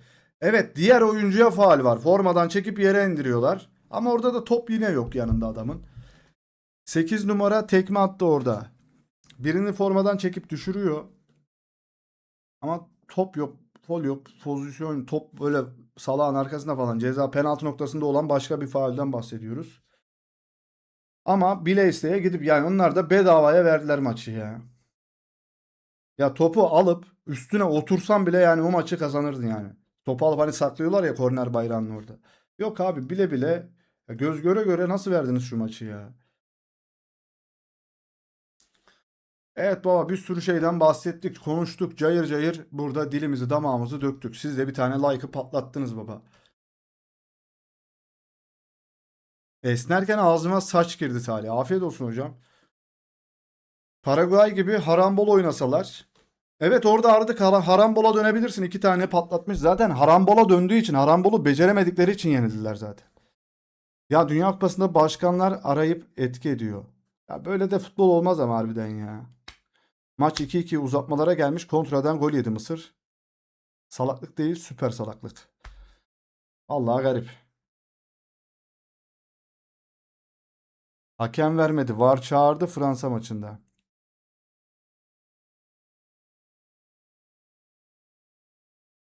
Salah bir iki kez kendini attığı için yemedi hakem. Gençler Birliği Beşiktaş maçı gibi oldu. Gençler Birliği Beşiktaş maçını izlemedim. Harambolda bir sanattır becerebilene helaldir. Helal değildir sevmiyorum ya. Harambol oynayanları sevmiyorum. Paraguay 2-0 öne geçse hayatta maçı vermezdi aynen. Paraguay 2-0 öne geçer miydi onu bilmiyoruz da. Geçse harbiden vermezdi yani maçı. Evet arkadaşlar bizden haberler bu kadardı. Like atarsanız ve yayından sonra bu yayına bir de yorum bırakırsanız biraz düşüşteyiz. Videolarımıza bir göz atın arkadaşlar. Gündüzleri video atıyoruz öğlen ya da öğleden sonra video paylaşıyoruz. Lütfen hype haklarınızı falan kullanmayı unutmayın. Abone olursanız da seviniriz dostlar. Lütfen bize bu yolda destek olun. Zaten olanlara bir şey demiyoruz. Like atanlara bir şey yorum yapmıyoruz. Yapmayan arkadaşlara söylüyoruz.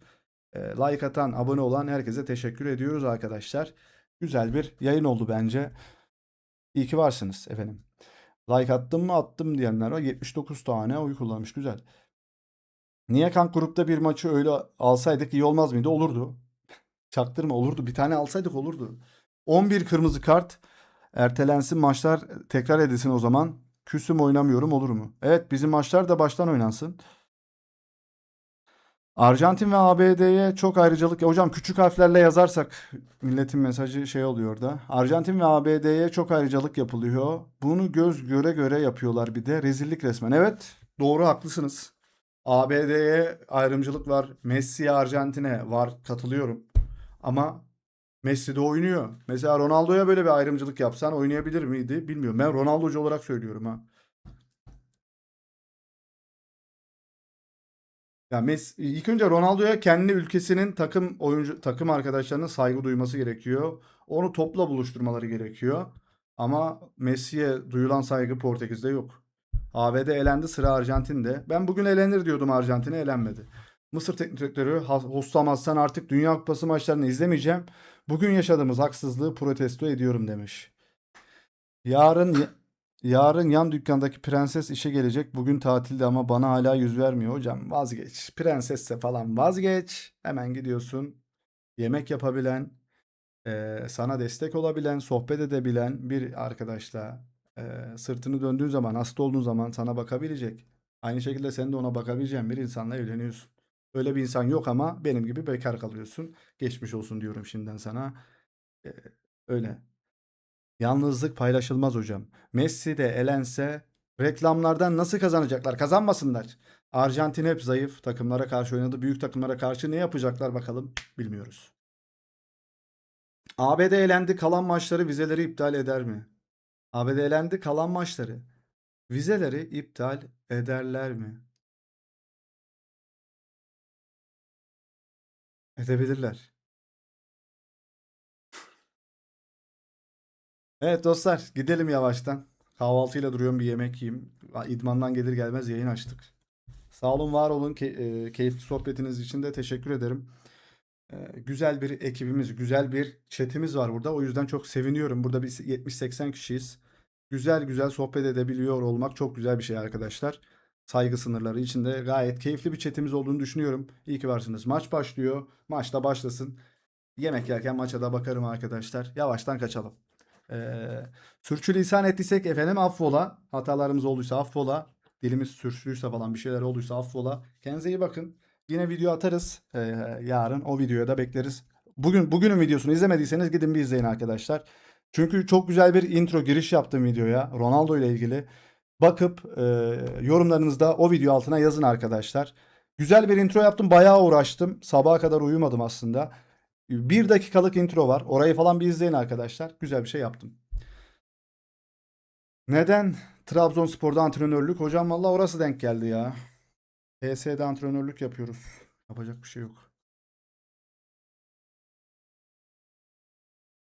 Galatasaraylıyız. Trabzon'da antrenörlük yapıyoruz. Fenerbahçe'nin futbolcusu Arda Güler'i destekliyoruz. Mesela. Öyle bir. Tam geldim, yayın bitti, ay şansımı. Orhan Bey vallahi izleyebilirsiniz geriye dönüp ama canlı canlı izlemek tabii daha güzel oluyor. Bildirim zilini açmazsanız böyle olur tabii. Bildirim zilinden tümünü açacaksın. Tümünü açacaksın onun ki Salih diyor yayına girdi. Hey hey çabuk gel diye bildirim gelir. Ronaldo'nun vedası videomuz orada, evet arkadaşlar. Mücahit de chat'e attı. Bir o videoya hem gidelim bir hype atalım. Belki hype'larda üste çıkarız. Haftalık 3 tane ücretsiz hype hakkınız var. Bir gidelim hype'ımızı atalım, like'ımızı atalım. Yorumlarınızı da bekliyorum. Öyle 8 dakikalık videolar yapayım mı bazen bir futbolcunun hayatı gibi? Bir bakın, o 1 dakikalık intro başarılı mı sizce?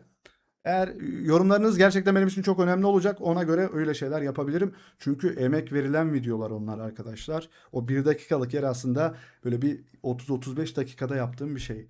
O yüzden bir bakmanızı isterim.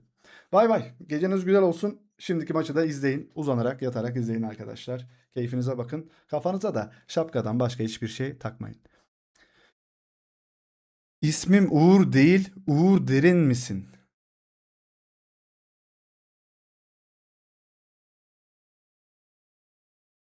Donald Trump, elenen takımları bir üst tura çıkıyor. Elenen takımlar bir üst tura çıkıyor. O ne demek ya? Neyse, bay bay. Arkadaşlar, kendinize iyi bakın. Allah'a emanet. Böyle şeyimizi de açalım ya. Ulan bu değil. Dede git dedeciğim. Dedeciğim. Sen değil. Arda'nın dedesini açtım yanlışlıkla. Patladım orada. Mais non! Il est pas sérieux! Arda Güler! Mais non! Il est pas sérieux! Kafayı yedim oğlum, çok güzeldi ya. Arda'nın dedesini açtım yanlışlıkla ya. İyi geceler hocam. Amerika elendi sorusuna Trump seneye deneriz. Of, koparttım kendimi. Vay vay, son videoya bir bakın arkadaşlar. Görüşürüz. Oy. ABD şansını bir daha deneyecekmiş. Spikere ulaşmamız lazım sahi. Vallahi ulaşmamız lazım. Hadi gidin. Hadi bay. Hediye fikirleri eyvallah. Teşekkürler. Giderken hep böyle bize bir güzellik yapıyor. Yolluk yapıyor bize. Eyvallah. Teşekkürler. O zaman bir daha. Arda Güler! Vay be. Mais non! Il est pas sérieux!